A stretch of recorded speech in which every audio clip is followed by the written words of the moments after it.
ज्ञान मंथन में आप सभी का हार्दिक अभिनंदन करते हैं। और आज हम आपको अपने इस वीडियो में बतलाने जा रहे हैं माता सीता से संबंधित कुछ रोचक और अनसुनी बातों को। तो चलिए शुरू करते हैं। दोस्तों, भगवान राम को समर्पित दो ग्रंथ मुख्यतः लिखे गए हैं। एक तुलसीदास द्वारा रचित श्री रामचरितमानस और दूसरा वाल्मीकि कृत रामायण। इनके अलावा भी कुछ अन्य ग्रंथ लिखे गए हैं, पर इन सब में वाल्मीकि कृत रामायण को सबसे सटीक और प्रमाणिक माना जाता है। लेकिन बहुत कम लोग जानते हैं दोस्तों कि श्री रामचरितमानस और रामायण में कुछ बातें अलग अलग हैं, जबकि कुछ बातें ऐसी है जिनका वर्णन केवल वाल्मीकि कृत रामायण में ही मिलता है। आज हम आपको अपनी इस वीडियो में माता सीता के बारे में कुछ ऐसी रहस्यमयी बातें बताने जा रहे हैं जिसका उल्लेख केवल वाल्मीकि कृत रामायण में ही मिलता है। वाल्मीकि रामायण के अनुसार श्री राम विवाह के समय माता सीता की आयु 6 वर्ष थी।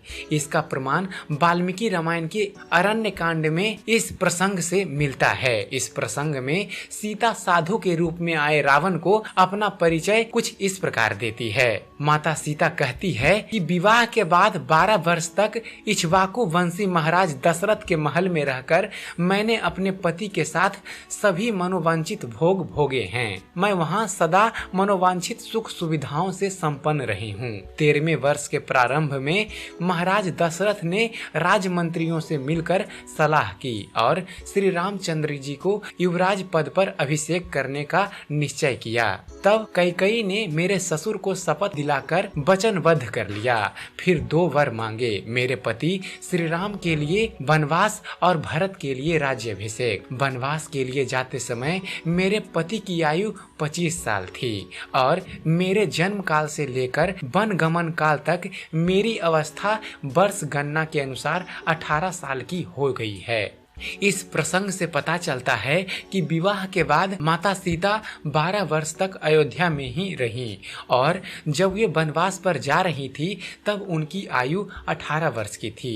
इससे स्पष्ट होता है कि विवाह के समय माता सीता की आयु 6 वर्ष की रही होगी। साथ ही यह भी ज्ञात होता है कि श्री राम और माँ सीता की उम्र में 7 वर्ष का अंतर था। माता सीता से जुड़ा दूसरा रहस्यमयी बात है, गोस्वामी तुलसीदास द्वारा रचित रामचरितमानस में वर्णन है कि भगवान श्री राम ने माता सीता स्वयंवर में शिव धनुष को उठाया था और प्रत्यंचा चढ़ाते हुए वह टूट गया, जबकि वाल्मीकि द्वारा रचित रामायण में सीता स्वयंवर का वर्णन ही नहीं मिलता।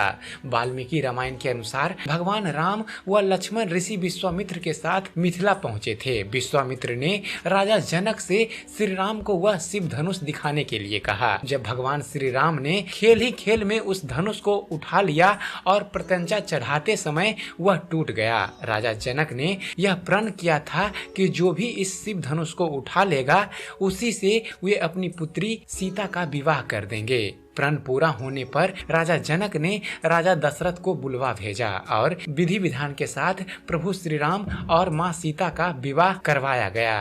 दोस्तों, वाल्मीकि रामायण के अनुसार एक बार जब राजा जनक यज्ञ की भूमि तैयार करने के लिए हल से भूमि को जोत रहे थे, उसी समय उन्हें भूमि से एक कन्या की प्राप्ति हुई।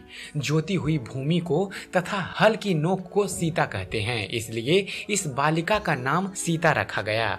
रामचरितमानस के अनुसार वनवास के दौरान श्री राम के पीछे पीछे सीता चलती थी। चलते समय सीता इस बात का विशेष ध्यान रखती थी कि भूल से भी उनका पैर प्रभु श्री राम के चरण चिन्हों यानी कि पैरों के निशान पर ना रखाए। माँ सीता प्रभु श्री राम के चरण चिन्हों के बीच बीच में अपना पैर रखती हुई चलती थी। एक बार रावण अपने पुष्पक विमान से कहीं जा रहा था, तभी उसे एक सुंदर स्त्री दिखाई दी।